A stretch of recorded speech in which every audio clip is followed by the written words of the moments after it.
Okay so जय हिंद राम नाम दोस्तों, मेरा नाम है निर्भय और आपका बहुत बहुत स्वागत है इस चैनल पर। आज की इस वीडियो में मैं आपके लिए एसक्यूएल के कुछ बेसिक्स क्वेश्चन लेकर आया हूं, जिनकी मदद से आप अपने एग्जाम्स के लिए या फिर अपने इंटरव्यूज के लिए प्रैक्टिस कर सकते हैं, ताकि आपका पाइथन का जो बेसिक है वो और मजबूत हो जाए और आप अच्छे मार्क्स या फिर इंटरव्यू को क्रैक कर पाए। जल्दी से हम अपनी वीडियो को स्टार्ट करते हैं। तो हमारा आज का जो पहला क्वेश्चन है वो आपके सामने है। यहाँ लिखा हुआ है, is Python case sensitive when dealing with N identifier. जब हम आइडेंटिफायर को डील कर रहे हो, यानी कि वेरिएबल्स के नाम वगैरह को डील कर रहे हो, तो क्या उस समय पाइथन जो है हमारी वो केस सेंसिटिव लैंग्वेज हो जाती है? तो आपने पढ़ा भी होगा शुरुआत में, जब डेफिनेशन आपने पढ़ी थी कि पाइथन को गिडू वैन रॉसम नाम के एक व्यक्ति ने बनाया था और पाइथन एक हाई लेवल प्रोग्रामिंग लैंग्वेज होती है और ये केस सेंसिटिव लैंग्वेज है। केस सेंसिटिव से मेरा मतलब यहाँ पर ये है कि अगर आपने लिखा हुआ है एक वेरिएबल का नाम स्मॉल में एबीसी, दूसरे वेरिएबल का नाम आपने लिख दिया कैपिटल एबीसी, तीसरे वेरिएबल का नाम आपने लिख दिया कैपिटल ए और बी और सी स्मॉल बना दिया, चौथे वेरिएबल का नाम आपने क्या कर दिया, स्मॉल कर दिया ए और बी और सी कैपिटल कर दिया। तो अगर पाइथन केस सेंसिटिव लैंग्वेज है तो ये चार अलग अलग वेरिएबल माने जाएंगे, बेशक इनके नाम एक जैसे हो पढ़ने में, क्लियर है। लेकिन अगर पाइथन केस सेंसिटिव लैंग्वेज नहीं होता तो ये चारों नेम एक ही माने जाते, क्लियर है। तो ये चीज दिमाग में रखना, केस सेंसिटिव का मतलब ये है कि हर एक कैरेक्टर को अलग अलग माना जाता है, चाहे वो आपका स्मॉल ए हो चाहे वो आपका कैपिटल ए हो, दोनों ए आपके डिफरेंट माने जाएंगे अगर लैंग्वेज आपकी केस सेंसिटिव लैंग्वेज है। सी, सी प्लस प्लस, जावा, पाइथन, जावास्क्रिप्ट, ये सभी के सभी केस सेंसिटिव लैंग्वेज होती है। वहीं अगर हम बात करते हैं एसक्यूएल प्रोग्रामिंग लैंग्वेज की, तो एसक्यूएल आपका केस सेंसिटिव नहीं होती है। वैसे ही आपका एचटीएमएल यानी कि हाइपरटेक्स्ट मार्कअप लैंग्वेज, ये बेसिक एक मार्कअप लैंग्वेज है, लेकिन इसके अंदर भी ये केस सेंसिटिव नहीं होती है। यानी कि आप एचटीएमएल के अंदर स्मॉल एचटीएमएल वाला टैग लगा सकते हैं या फिर आप कैपिटल में भी एचटीएमएल लिख सकते हैं, कोई फर्क नहीं पड़ता, दोनों का मतलब एक ही होता है, क्लियर है बात। तो पाइथन हमारी केस सेंसिटिव लैंग्वेज होती है, इसका मतलब ये आंसर जो होगा उसका यस होगा। वहीं कुछ लोग सोच रहे होंगे कि इसका जो आंसर है वो मशीन डिपेंडेंट होगा, कि मशीन पर डिपेंड करता है, ऐसा बिल्कुल नहीं है, ये क्लियर आपके बुक में लिखा भी हुआ होगा। क्वेश्चन नंबर 2 की तरफ अगर हम ध्यान दें तो यहाँ लिखा हुआ है, विच of the following is an invalid variable name. इनमें से क्या वेरिएबल जो है वो गलत वेरिएबल है, गलत वेरिएबल का नेम है वो आपको बताना है। फर्स्ट ऑप्शन में लिखा हुआ my underscore day underscore 2, second option second underscore day, third option day underscore 2 और आपका जो लास्ट ऑप्शन है वो _2 है। वेरिएबल का नेम यानी कि आइडेंटिफायर्स की बात हो रही है। आइडेंटिफायर्स क्या होते हैं? वो नेम जो हम वेरिएबल के लिए यूज करते हैं या फिर लिस्ट के लिए या स्ट्रिंग के लिए यूज करते हैं, उन्हें हम आइडेंटिफायर्स बोलते हैं। लेकिन आइडेंटिफायर्स को बनाने के लिए कुछ रूल्स होते हैं जो हमें याद रखने पड़ते हैं।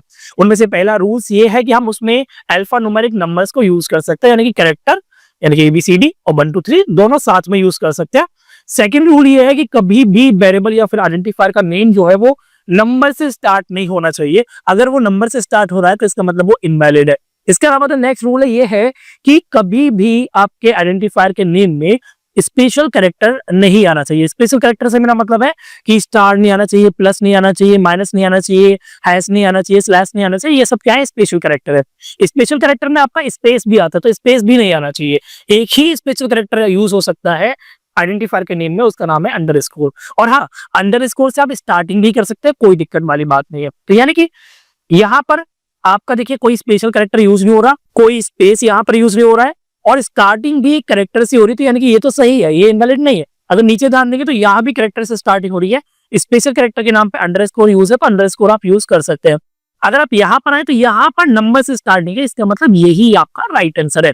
कभी कभी एक क्वेश्चन के 2 आंसर हो सकते हैं, तो आप सारे ऑप्शंस को जरूर देखिएगा। ऑप्शन नंबर डी में अगर ध्यान दें तो यहाँ पर आपका अंडरस्कोर से स्टार्टिंग है, ये वैलिड है, ये हो सकता है।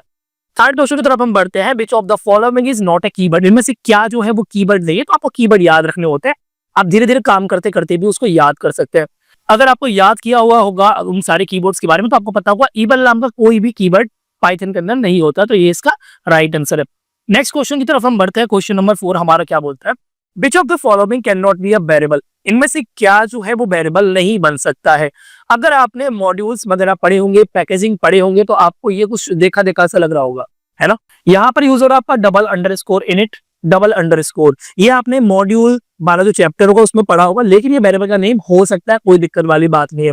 वहीं यहाँ पर लिखा हुआ इन जो हमारा वो है कीवर्ड और आइडेंटिफायर का एक रूल ये भी था कि कभी भी हम एक कीवर्ड को एज अ वेरिएबल नेम नहीं ले सकते।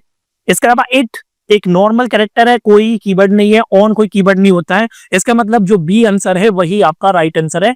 बी मतलब इनको आप वेरिएबल के नेम की तरह यूज नहीं कर सकते। ओके, सो क्वेश्चन नंबर 5 हमारे यहाँ पर बोल रहा है, which of this is not a core data type, इनमें से क्या जो है वो कोर डेटा टाइप नहीं है, बेसिक डेटा टाइप नहीं है। लिस्ट आपका डेटा टाइप होता है, आपको पता है। टपल आपका डेटा टाइप है, स्ट्रिंग आपका डेटा टाइप के अंदर आ जाता है, डिक्शनरीज आपका डेटा टाइप है। क्लास जो है वो अभी आपने शायद 11th-12th में तो पढ़ी भी नहीं होगी। ऑब्जेक्ट ओरिएंटेड प्रोग्रामिंग लैंग्वेज का कॉन्सेप्ट है, ऊप्स का कॉन्सेप्ट है क्लास, उसमें ही आता है। तो इसका मतलब एक कोर डेटा टाइप नहीं है, तो यही आपका राइट आंसर है। सो क्वेश्चन नंबर 6 आपका बोला है, how would you write x की power by in Python as an expression. आपको अगर x की पावर बाई को एक्सप्रेशन के रूप में लिखना हो तो आप कैसे लिख सकते हैं? इसका मतलब 2 की पावर 3 करना हो, क्या होता है 2 2 जा 4 2 जा 8, यानी कि 8 होता है। इस तरीके से किसी की पावर रेज करने के लिए हमने एक ऑपरेटर पढ़ा है। वो ऑपरेटर आपका इस प्रकार से था कि हमें बस डबल एस्ट्रिक वाला सिंबल लगाना होता था। ऐसा करते ही हमारा रेज हो जाती थी पावर। फॉर एग्जाम्पल, अगर हमें 2 की पावर 3 लिखना हो तो डबल स्टार से पहले हमें 2 लिखना है, जो पावर रेज करनी है उसको हम बाद में लिख देंगे। तो इसका मतलब 2 की पावर 3 ही होगा, और आपको पता है कैलकुलेट करने के बाद 8 ही आएगा, राइट। तो यहाँ पर अगर आप ध्यान देंगे तो ये सभी गलत हैं, बस यही ऑप्शन आपका राइट आंसर बचता है, राइट। बढ़ते हैं नेक्स्ट क्वेश्चन की तरफ। क्वेश्चन नंबर 7 देखते हैं हमारे क्या बोलता है। तो क्वेश्चन नंबर 7 यहाँ पर बोल रहा है, विच of the following is an invalid statement. इनमें से क्या जो है वो इनवैलिड यानी कि गलत स्टेटमेंट है, जो नहीं हो सकती है। क्या एबीसी नाम के वेरिएबल के अंदर आप एक नंबर को असाइन नहीं कर सकते? कर सकते हैं, यानी कि ये वैलिड है। क्या आप यहाँ पर ए बी सी 3 वेरिएबल को अलग अलग लिखकर उनके अंदर अलग अलग वैल्यूज को असाइन नहीं कर सकते? कर सकते हैं, लेकिन थोड़ा सा गड़बड़ यहाँ पर लग रहा है। अगर आप यहाँ पर ध्यान दें तो यहाँ पर भी कुछ ऊपर जैसा ही, यानी कि बी ऑप्शन जैसा ही लिखा हुआ है। बस अंतर जो है वो ये है कि वहां पर स्पेस था, यहाँ पर कॉमा लगा हुआ है। अच्छा, अगर आप यहाँ पर ध्यान दें तो आप लिख रहे हैं ए स्पेस बी स्पेस सी, जो कि आपका कंपाइलर समझेगा कि आप एक ही नाम लिखना चाह रहे थे, एक ही आइडेंटिफायर लिखना चाह रहे थे, लेकिन आपने बीच में स्पेस दे दिया है, जो कि इनवैलिड माना जाएगा। तो इसका मतलब ये गलत स्टेटमेंट हो जाएगी। लेकिन जब आप यहाँ आते हो तो इसका मतलब होता है ए अलग वेरिएबल है, बी अलग वेरिएबल है, सी अलग वेरिएबल है। वहीं पर 100 जो है वो ए के अंदर जाएगा, 200 बी के अंदर, और सी के अंदर 300 जाएगा, यानी कि ये वैलिड है। वैसे अगर आप डी पर आएंगे तो यहाँ पर ए बी सी तीनों वेरिएबल बराबर है, और उन तीनों वेरिएबल के अंदर ये वाली वैल्यूज जाएगी। इसका मतलब क्या है, जो इनवैलिड स्टेटमेंट है वो हमारा बी होगा, राइट। अगर हम क्वेश्चन नंबर 8 की तरफ आए, which value type does input return. Input जो है वो आपका फंक्शन है जो कि यूजर से इनपुट गेट करने का काम करता है। और अगर आपने सही से पढ़ा होगा तो आपको पता है कि जब भी हम नंबर चाहते हैं इनपुट से, तो हम लिखते हैं इंट, उसके अंदर लिखते हैं इनपुट फंक्शन। इससे क्या होता है कि जो भी हमारा इनपुट होता है वो इंटीजर में कन्वर्ट होता है। उसके बाद जब हमें फ्लोट चाहिए होता है तो हम लिखते हैं फ्लोट, फिर लिखते हैं उसके अंदर इनपुट, तो हमारा जो भी इनपुट होता है वो फ्लोट में फिर से कन्वर्ट हो जाता है। और टाइप कन्वर्जन हमने पढ़ा था। लेकिन अगर मैं सिर्फ बोलूं कि आपको सिर्फ और सिर्फ इनपुट फंक्शन को यूज करना है, तो आपको पता होगा कि input function by default string को रिटर्न करता है। ये मैंने आपको बहुत अच्छी तरीके से पढ़ाया हुआ है, अगर आपने मेरे से पढ़ा है तो। सो ऑप्शन नंबर बी जो है वही इसका राइट आंसर है, वो स्ट्रिंग में ही रिटर्न करेगा। अगर आपको इंट में चाहिए, फ्लोट में चाहिए, तो उसके लिए आपको अलग से फंक्शन यूज करना पड़ता है, तो बाय डिफॉल्ट रिटर्न नहीं करता है। सो क्वेश्चन नंबर 9 यहाँ पर बोल रहा है, given a function that doesn't return any value, यानी कि एक फंक्शन ऐसा है जो कि आपको कोई भी वैल्यू को रिटर्न नहीं कर रहा। जैसा कि मैंने आपको फंक्शन पढ़ाया हुआ होगा, तो मैंने आपको बताया होगा function is a name which perform some specific task. इसके अंदर मल्टीपल कोड होते हैं जो कोई स्पेसिफिक टास्क को परफॉर्म करता है, लेकिन फंक्शन कोई ना कोई वैल्यू को भी रिटर्न करता है, ये भी मैंने आपको बताया था। तो अगर मान लीजिए कोई भी फंक्शन कोई वैल्यू रिटर्न नहीं कर रहा है, तो what value is throne by default, तो वो कौन सी बाय डिफॉल्ट वैल्यू को थ्रो करेगा आपके लिए सेल के अंदर? तो इंट करेगा, नहीं करेगा, वॉइड करेगा। देखिए, अगर आपने सी प्लस प्लस पढ़ा होगा ना, तो आपको पता होगा कि जब भी एक फंक्शन कोई वैल्यू रिटर्न नहीं करता था, नो रिटर्न टाइप होता था फंक्शन का, तो वो वॉइड रिटर्न करता था। लेकिन यहाँ पर सी नहीं हो रही है, यहाँ पर पाइथन की बात हो रही है, तो वॉइड बिल्कुल नहीं होगा। यहाँ जो आंसर होगा वो होगा मेरे भाई नन, राइट।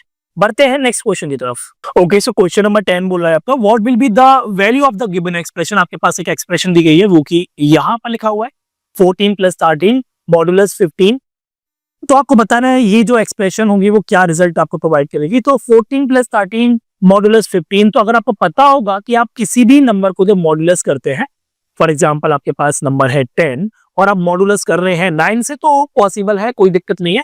यानी कि जिससे आप मॉडुलस कर रहे हैं, जिससे आप रिमाइंडर पता कर रहे हैं, जिससे आप डिवाइड करने वाले हैं, जैसे कि यहाँ पर 9 से डिवाइड करेंगे, ये शायद आपको सही से दिख नहीं रहा होगा, तो मैं दोबारा लिख देता हूँ 10 मॉडुलस 9। तो आप देखेंगे 9 जो है वो छोटा है ऊपर वाले नंबर से, तो ये काम करेगा। लेकिन अगर मैं इसको उल्टा कर देता, यानी कि यहाँ पर लिख देता मैं 9 और फिर मैं लिख देता मॉडुलस ऑपरेटर और फिर मैं लिख देता 10, तो ये काम नहीं करेगा, ये आपको 9 ही देगा, कोई और वैल्यू नहीं देगा, क्योंकि नीचे वाली जो वैल्यू है वो बड़ी है, तो इसका मतलब वो आपको रिटर्न में वही ऊपर वाली वैल्यू को दे देगा। इसी प्रकार से अगर आप यहाँ पर ध्यान देंगे तो 14 + 13 मॉडुलस 15। अगर ऑपरेटर प्रेसिडेंस की बात करें तो प्लस से ज्यादा जो प्रेसिडेंस है वो आपका मॉडुलस यानी कि रिमाइंडर ऑपरेटर का होता है। तो यहाँ पर सबसे पहले ये रिमाइंडर ऑपरेटर वाली जो वैल्यू है वो आपकी एग्जीक्यूट होगी। वो क्या है आपकी? वो वैल्यू है आपकी 13 मॉडुलस 15। तो अगर आप यहाँ पर ध्यान दें तो 15 जो है वो 13 से बड़ा होता है। इसका मतलब ये पॉसिबल ही नहीं है कि वो आपको कोई रिमाइंडर दे, इसलिए 13 जो है वो आपको वापस से रिटर्न होकर मिल जाएगा। अगर 13 हमारा यहाँ से यहाँ तक की वैल्यू मिल रही है तो 13 में क्या ऐड हो जाएगा? 14 ऐड हो जाएगा। और 13 और 14 कितना होता है? 27 होता है। तो इसका जो राइट आंसर होगा वो 27 होगा। इतना डिफिकल्ट नहीं है, लेकिन आप बना देते हो उसको डिफिकल्ट, वो चीज अलग है। क्वेश्चन नंबर 11 पर अगर आप ध्यान दें, इवैल्यूएट द एक्सप्रेशन को इवैल्यूएट कीजिए। गिवन बिलो इफ ए जो है वो 16 है एंड बी जो है वो 15 है। ध्यान रखना इस चीज को, ए 16 है बी 15 है, तो क्या आपके पास आउटपुट रहेगा? सबसे पहले अगर आप देखेंगे A modulus B floor division A इस प्रकार से लिखा हुआ है। तो अगर आप ए मॉडुलस बी भी करते हैं तो ए की वैल्यू क्या है? 16 है। मॉडुलस बी की वैल्यू क्या है? 15 है। तो देखो नीचे जो वैल्यू 15 है ना वो छोटी है, तो मतलब कि रिमाइंडर जा सकता है। अब इसे अगर आप डिवाइड करेंगे तो कितना सिंपल है। देखो मेरे भाई, 16 आपने यहाँ लिखा, 15 आपने यहाँ लिखा, 15 टाइम 15 हो गया, रिमाइंडर क्या बचा? 1। तो रिमाइंडर को उठाता है यानी कि 1 आपके पास यहाँ पर आ जाएगा। तो अभी तक इतना जो हिस्सा आपने इवैल्यूएट किया उसमें 1 निकल कर आ गया। 1 को फ्लोर डिवीजन किया किससे? ए से। ए की वैल्यू क्या है? फिर से 16 है। अब 16 को जब आप ए से 1 से डिवाइड करेंगे, डिवाइड होगा ही नहीं, तो ये आपको रिटर्न करेगा 0। तो इसलिए इसका जो आंसर हो जाएगा वो आपका 0 हो जाएगा, राइट।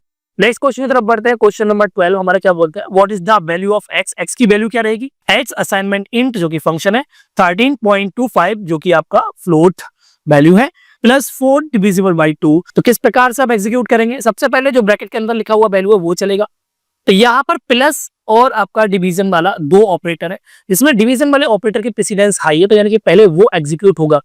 4 डिवाइड बाई अगर आप 2 करेंगे तो आपको क्या मिलेगा? 4 डिवाइड बाई 2 करेंगे तो आपको मिलेगा 2 2 जा 4, तो आपको मिलेगा 2.0। याद रखना इस वाले ऑपरेटर से पॉइंट यानी कि फ्लोट रिटर्न होता है, तो आपको मिलेगा 2.0। जब आपको वहां से मिलेगा 2.0, यहाँ पर है 13.25 प्लस 2.0, जब आप इन्हें जोड़ेंगे तो आपके पास क्या आएगा? 15.25, राइट। इतना ही तो आएगा। लेकिन अगर आप ध्यान दें तो ये 15.25 जो है वो इंट नाम के फंक्शन के अंदर है, जो कि किसी भी वैल्यू को इंटीजर में कन्वर्ट करता है। तो यहाँ पर जो फ्लोट की पॉइंट वैल्यू है, मतलब 0.25 जो लिखा हुआ है वो नहीं दिखाएगा, केवल और केवल आपको 15 ही रिटर्न होके मिलने वाले किसके अंदर?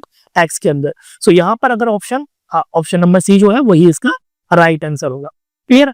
बढ़ते हैं नेक्स्ट क्वेश्चन की तरफ। क्वेश्चन नंबर 13 हमारे यहाँ पर बोल रहा है the expression 8 divide by 4 divide by 2, यानी कि ये एक्सप्रेशन हमारे पास दी हुई है, will evaluate equivalent to which of the following expression, यानी कि ये जो भी वैल्यू देगा वो इन दोनों एक्सप्रेशन में से किसके बराबर होगी।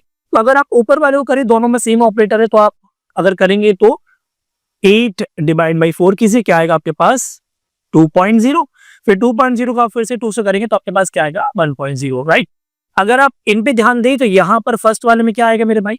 8 डिविजिबल बाई ब्रैकेट में यानी पैरेंथेसिस ओपन है, 4 डिविजिबल बाई 2 और फिर पैरेंथेसिस बंद है। आपको पता होगा पैरेंथेसिस का जो प्रेसिडेंस है वो सबसे पहले होता है, तो यानी कि आपको ये पहले ब्रैकेट वाला सॉल्व करना पड़ेगा जो लिखा हुआ है आपका 4 डिविजिबल बाई 2। तो आपके पास क्या आएगा? 2.0। अब आपके पास आएगा 8, तो आप 8 को डिवाइड करेंगे इससे 2.0 से, आपके पास वैल्यू क्या आएगी? 4.0, राइट। ऊपर आ रहा था आपके पास 1, यहाँ आ रहा है 4, तो यानी कि ये तो मैच नहीं कर रहा है। अब नेक्स्ट यहाँ पर आइए, सबसे पहले पैरेंथेसिस में 8 डिविजिबल बाई 4 लिखा हुआ है, वही आप एग्जीक्यूट करेंगे। तो 8 को जब आप 4 से डिवाइड करेंगे आपके पास मिलेगा 2, फिर 2 को फिर 2.0 को फिर से आप 2 से करेंगे, फिर से आपके पास आएगा 1.0, जो कि ऊपर वाले से मैच होता है। इसका मतलब यही वाला जो आंसर है वो आपका सही होगा। अच्छा, नेक्स्ट क्वेश्चन आपका which among the following list of operator, ये आपके पास मल्टीपल ऑपरेटर दिए हुए हैं, हैज द हाईएस्ट प्रेसिडेंस, इनमें क्या जो है वो सबसे पहले एग्जीक्यूट होता है, तो वो आपको बताना पड़ेगा। देखिए प्लस और माइनस ये तो लोएस्ट होते हैं, इसके बाद आते हैं आपके ये वाले ऑपरेटर, फिर आते हैं ये वाले। सबसे जो हाईएस्ट प्रेसिडेंस होता है वो आपका इस वाले का होता है, पावर वाले का। तो यानी कि ऑप्शन नंबर बी जो है वही आपका राइट आंसर है, क्योंकि 4 ऑप्शन आपके पास यही दिए गए हैं। क्वेश्चन नंबर 15 पर अगर आप ध्यान देंगे, विच of the following expression result in an error, इनमें से क्या जो है वो एक एरर आपको प्रोड्यूस करेगा। अच्छा देखिए, अगर आप यहाँ पे लिखा हुआ है फ्लोट 12, तो ये फ्लोट में 12.0 आपको दे देगा। ये भी चल जाएगा इंट में, आपका स्ट्रिंग के अंदर अगर आपने 12 लिखा हुआ है तो वो आपको नंबर मान सकता है। फ्लोट में तो आप 12.5 लिखेंगे वो ऑलरेडी फ्लोट ही मानेगा, लेकिन जब आप इंट में स्ट्रिंग के रूप में 12.5 देते हैं तो ये एक एरर माना जाता है। हालांकि आप ऐसा लिख सकते थे इंट 12.5, ये एक एरर नहीं होगा, लेकिन यहाँ पर स्ट्रिंग के रूप में दिया हुआ सिंगल कोट लगा के, तो इसका मतलब ये आपका एरर होगा। नेक्स्ट क्वेश्चन की तरफ हम बढ़ते हैं, क्वेश्चन नंबर 16 देखते हैं हम अपने पास। ओके, सो क्वेश्चन नंबर 16 हमारा बोल रहा है विच of the following statement prints the shown output below. हमें ये वाला आउटपुट दिखाना है, तो क्या वाला प्रिंट हम यूज करें? चार ऑप्शन में से आउटपुट क्या है? हेलो, और याद रखना एक आपके साथ ये स्लैश भी एग्जीक्यूट प्रिंट हो रहा है, फिर एग्जांपल, फिर स्लैश, फिर टेस्ट डॉट टीएक्सटी। तो आपको पता है स्लैश को प्रिंट करना नॉर्मल नहीं प्रिंट होता है, एस्केप सीक्वेंस कैरेक्टर यूज करना पड़ता है। एस्केप सीक्वेंस कैरेक्टर मतलब वो कैरेक्टर जो प्रिंट नहीं हो सकते नॉर्मली, उनको प्रिंट करने के लिए आपको एक बार और स्लैश लगाना पड़ता है। तो अगर आपको यहाँ पर खुद स्लैश चाहिए तो आपको एक और स्लैश लगाना पड़ेगा। एक लगाना पड़ेगा इसलिए ताकि आप ये बता सके कि एस्केप सीक्वेंस हम यूज कर रहे हैं, दूसरा क्या प्रिंट करना है उसके लिए। तो यानी कि पहले वाले में अगर आप ध्यान दें हेलो स्लैश, एक बार स्लैश है तो ये चलेगा नहीं, क्लियर। दूसरे में ध्यान दें यहाँ पर डबल स्लैश है, डबल स्लैश यानी कि ये चल जाएगा, तो ये यहाँ पर राइट है। अगर आप बाकियों को देखें तो यहाँ पर देखो बीच बीच में डबल कोट्स दिया हुआ, तो आपको कॉमन सेंस होना चाहिए कि जब भी आप प्रिंट को डबल कोट से स्टार्ट करते हैं तो बीच में डबल कोट्स नहीं आएगा, और अगर आप बीच को डबल कोट्स लिखते हो तो पहले स्लैश आएगा। यहाँ पर स्लैश लगाया हुआ है, इसका मतलब ये है कि डबल कोट्स प्रिंट हो जाएगा, और हमें क्या चाहिए? हमें चाहिए स्लैश, तो यानी कि ये तो सही हो ही नहीं सकता। ऐसे आप यहाँ पर ध्यान दो तो ये भी सही नहीं हो सकता, तो ऑप्शन नंबर बी ही जो है, बी इसका राइट आंसर है। क्वेश्चन नंबर 17 की तरफ हम बढ़ते हैं। In Python we do not specify types, हम टाइप्स को स्पेसिफाई नहीं करते पाइथन के अंदर। अगर आपने सी प्लस प्लस वगैरह पढ़ा होगा तो आपको पता होगा कि वहां पर हम इंट ए असाइनमेंट फिर ऐसे वेरिएबल को बनाते थे, फ्लोट के साथ फिर वेरिएबल को बनाते थे, यानी कि टाइप हम पहले बताते थे। लेकिन वहीं पर पाइथन में हम टाइप नहीं बताते, वो ऑटोमेटिक लेता है। सो लिखा हुआ it is directly interpreted by the compiler, जो कि डायरेक्टली कंपाइलर काम करता है आपके लिए। So consider the following operations to be perform, तो एक ऑपरेशन आपको परफॉर्म करना है, आपने स्टेप इंटरेक्टिव मोड में लिखा हुआ है ये। तो एक्स असाइनमेंट 33 है, तो आप यहाँ पे क्या ऑपरेटर यूज करें 4 के लिए? सो यह लिखा हुआ है what would you fill in the place of operator, तो आप ऑपरेटर की जगह क्या फिल करेंगे in the above expression so that x has an integer value. तो एक्स की जो वैल्यू है वो इंटीजर होनी चाहिए, ये दिमाग में रखना है। यानी कि 13 और 4 के बीच में जो ऑपरेटर आएगा, उस ऑपरेटर को परफॉर्म करने, बस उस ऑपरेटर की मदद से जो भी परफॉर्म होगा एस के अंदर जब भी वो जाएगा तो इंटीजर ही जाना चाहिए। तो सिलेक्ट ऑल दैट अप्लाई, और याद रखना पाइथन 3 से ऊपर वाले वर्जन की बात कर रहे हैं। तो यहाँ पर देखिए पहला ऑप्शन क्या है? Floor division. फ्लोर डिवीजन में आपको पता है कि जब भी हम डिवाइड करते हैं तो वहां पर पॉइंट नहीं आता है। यहाँ पर क्या नॉर्मल डिवीजन, नॉर्मल डिवीजन आपको पता है फ्लोट रिटर्न करता है, यानी कि पॉइंट रिटर्न करते हैं, और हमें क्या चाहिए? इंटीजर, तो यानी कि ये तो हो नहीं सकता। यहाँ पर क्या है? मॉडुलस। तो मॉडुलस से क्या हो सकता है? मॉडुलस से आपको रिमाइंडर मिलता है, और रिमाइंडर आपको कभी पॉइंट में नहीं मिलता, यानी कि ये भी हो सकता है। तो यहाँ पर जो आंसर है वो मल्टीपल है, ए है और आपका सी है। वहीं D all of the mention तो हो ही नहीं सकता है। तो एक क्वेश्चन के आपका मल्टीपल आंसर हो सकता है, ये चीज आप दिमाग में रखिएगा। नेक्स्ट क्वेश्चन की तरफ हम बढ़ते हैं, क्वेश्चन नंबर 18 जो है हमारा, all of which two operator can be used on numeric value in Python. Numeric value पर कौन कौन से दो ऑपरेटर ऐसे हैं जो यूज हो सकते हैं इन चार में से? देखिए ये तो आपने पढ़ा ही नहीं होगा ना, पढ़ा है? नहीं पढ़ा, तो ये तो है ही नहीं। इसके बाद ये हैश पढ़ा है कि आपने नहीं पढ़ा? कमेंट के लिए आप यूज करते हो अलग चीज है। तो आपके पास क्या बचा? तो ये रिमाइंडर वाला ऑपरेटर बचा और एक प्लस वाला ऑपरेटर बचा, तो यही दो इसके राइट आंसर है। क्वेश्चन नंबर 19 भाई, विच of the following is a valid arithmetic operator. इनमें से क्या जो है वो सही अरिथमेटिक ऑपरेटर है? तो अगर आपको अरिथमेटिक ऑपरेटर पता होगा तो आपको पता होगा ये वाला जो ऑपरेटर है ना वो आपका फ्लोर डिवीजन ऑपरेटर है, तो यानी कि ये इसका राइट आंसर है। क्वेश्चन मार्क आपका कोई ऑपरेटर नहीं है, ये आपका ऑपरेटर है लेकिन ये रिलेशनल ऑपरेटर होता है, तो ये अरिथमेटिक नहीं है। ये जो आपका लॉजिकल ऑपरेटर है तो ये भी अरिथमेटिक नहीं है। सो ऑप्शन नंबर ए जो है वो इसका राइट आंसर है। आज से हम लास्ट क्वेश्चन की तरफ बढ़ते हैं। क्वेश्चन नंबर 20 जो है हमारा वो यहाँ पर है, which of the following 4 code fragments will yield the following output। ऐसा आउटपुट अगर हमें चाहिए इना मीना डीना अलग अलग लाइन में, तो हम कौन सा प्रिंट यूज करें? देखिए अगर आप सोच रहे हैं कि यहाँ पर हम डॉक्यूमेंट वाला जो स्ट्रिंग को यूज करेंगे ट्रिपल कोट्स लगा के, और बीच में हम जो ये न्यू लाइन वाला स्किप सीक्वेंस कैरेक्टर है इसको लगा दें, नेक्स्ट लाइन में समझ जाएगा। बी में आप सोचेंगे कि यहाँ पर देखो हम क्या करते हैं कि इना मीना डीना ऐसे लिख देते हैं और ट्रिपल कोट्स लगा देते हैं, तो इसका मतलब होता है नेक्स्ट लाइन में काम कर जाता है, तो ये प्रिंट कर देगा। ऐसा नहीं होने वाला। पर अगर आप सी पे ध्यान दो तो यहाँ लिखा हुआ है पहले इना प्रिंट होगा, फिर स्केच सीक्वेंस कैरेक्टर एन लिखा हुआ है तो कि नेक्स्ट लाइन प्रिंट करेगा, फिर मीना आएगा, फिर उसके बाद sketch sequence character new line लिखा हुआ है यानी कि नेक्स्ट लाइन पर जाएगा, फिर से डी का प्रिंट होगा, यानी कि ऑप्शन नंबर सी जो है वही इसका राइट आंसर है। ठीक है, डी पर आप ध्यान दीजिए। डी में तो देखिए भैया सिंगल कोट्स यूज किया हुआ है और नेक्स्ट लाइन में जा रहा, तो ये तो हो ही नहीं सकता, ये भी गलत है आपका। सो ऑप्शन नंबर सी जो है वही इसका राइट आंसर है। ओके, सो आई होप आपको ये वीडियो पसंद आई होगी। अगर आपको ये वीडियो पसंद आई, प्लीज लाइक शेयर सब्सक्राइब अगर आप कर दीजिएगा। मैं आपके लिए ऐसी ही वीडियोस लेके आता रहूंगा ताकि आपकी प्रैक्टिस होती रहे पाइथन से। बेसिक से लेकर एडवांस तक हम बढ़ते रहेंगे। तो प्लीज लाइक शेयर सब्सक्राइब कर दीजिएगा, बने रहिए चैनल पे। वीडियो देखने के लिए शुक्रिया, धन्यवाद और राम राम।